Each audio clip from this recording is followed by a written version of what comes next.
There are discoveries that the people who make them spend the rest of their lives trying to find the correct way to describe, not because the description is difficult to produce, but because every version of it, once produced, sounds like something other than what it was. It sounds like exaggeration or fiction, or the kind of story that circulates in communities that have been isolated long enough to generate their own mythology.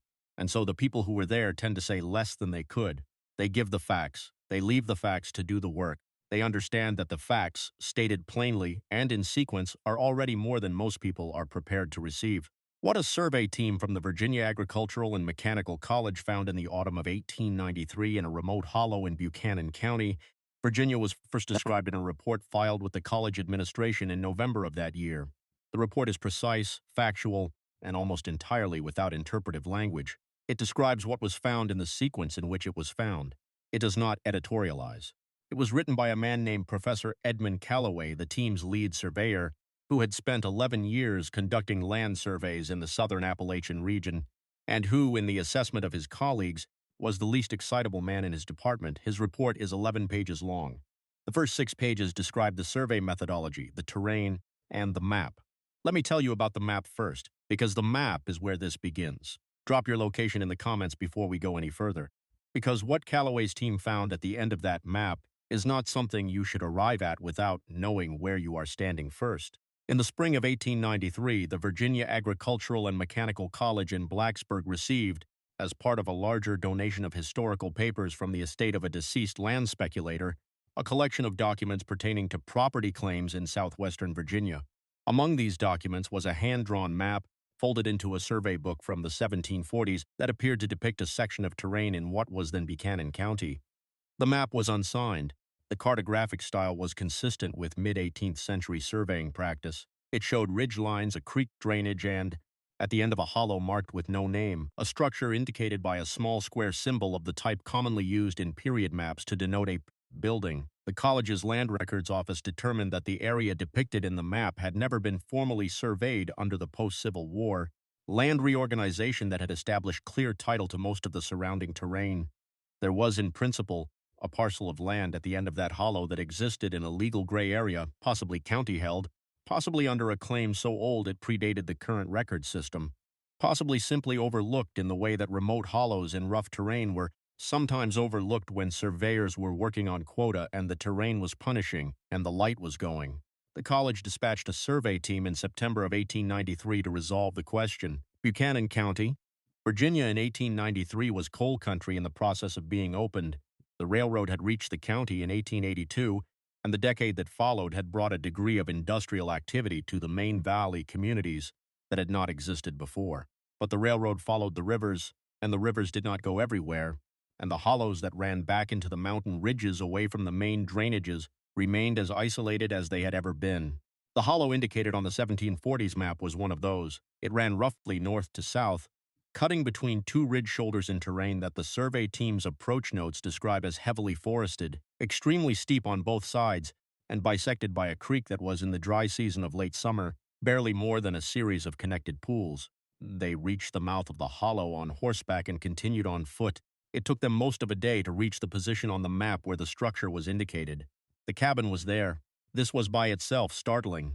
A building indicated on an 18th century map still standing in the late 19th century was unusual, not impossible, given the quality of chestnut timber construction in that era and the dry conditions of a sheltered hollow, but unusual enough to note. Callaway noted it. He estimated the structure's age from the construction method and the state of the timber as consistent with a date in the mid to late 1700s.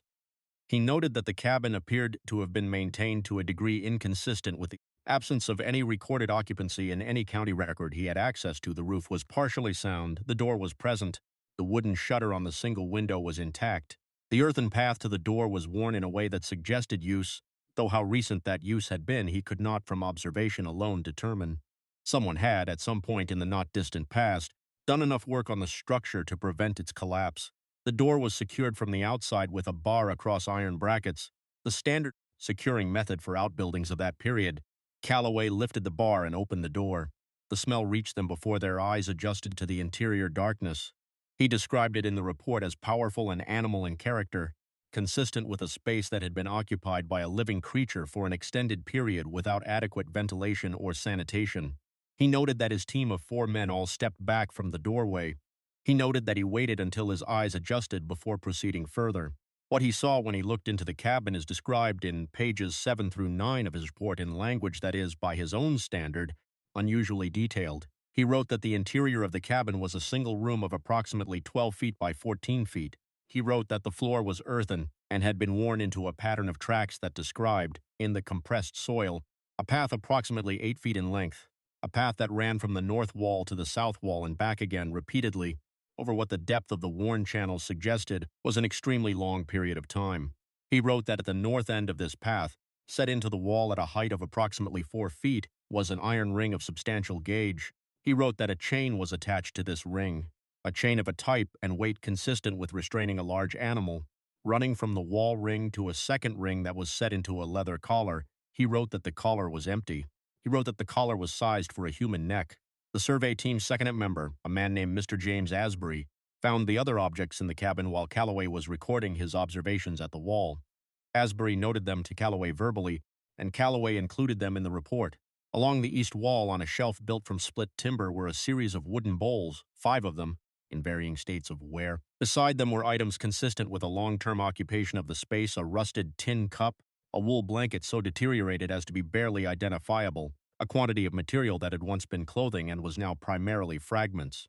On the floor near the south wall, Asbury found a collection of objects that had been arranged into a low pile in a manner Calloway described as deliberate rather than accidental. Stones of various sizes, smooth creek stones, arranged in a pattern he could not immediately characterize.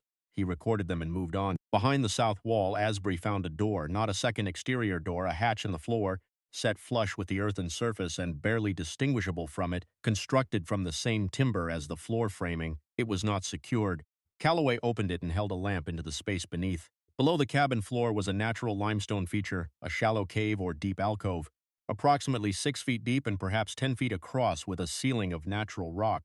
The floor of this space was also earthen and also worn into the same track pattern as the room above. There was a second iron ring set into the limestone wall, a second chain, shorter than the first, still attached to it.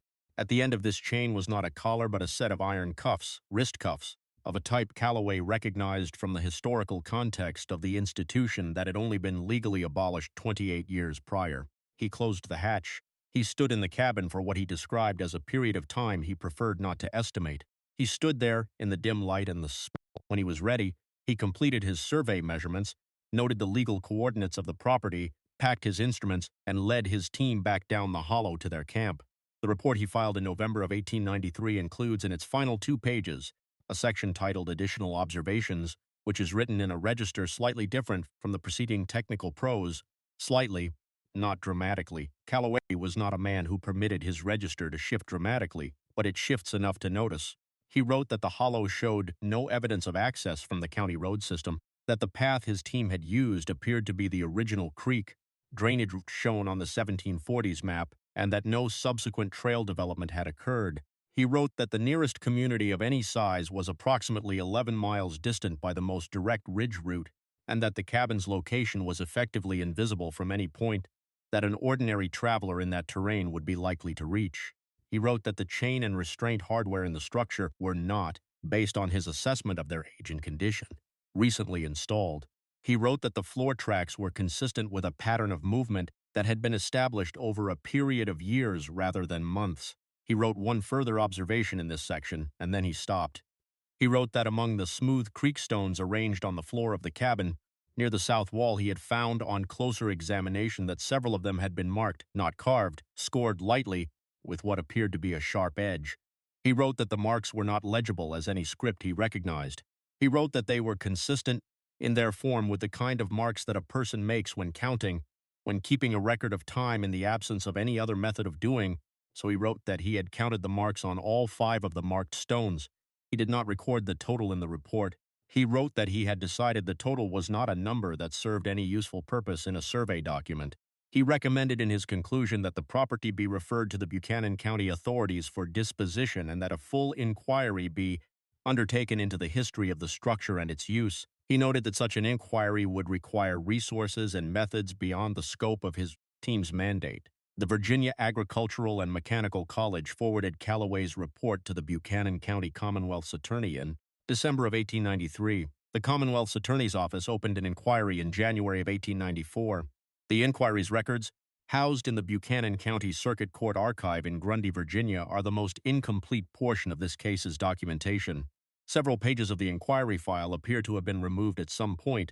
The pagination in the surviving record is not continuous, and the archivist's catalog note from a 1987 review of the file observes the gap without explanation. What remains indicates that investigators visited the cabin in the spring of 1894, confirmed Callaway's description of the physical evidence, and sought to establish the ownership history of the property going back to the original map's period.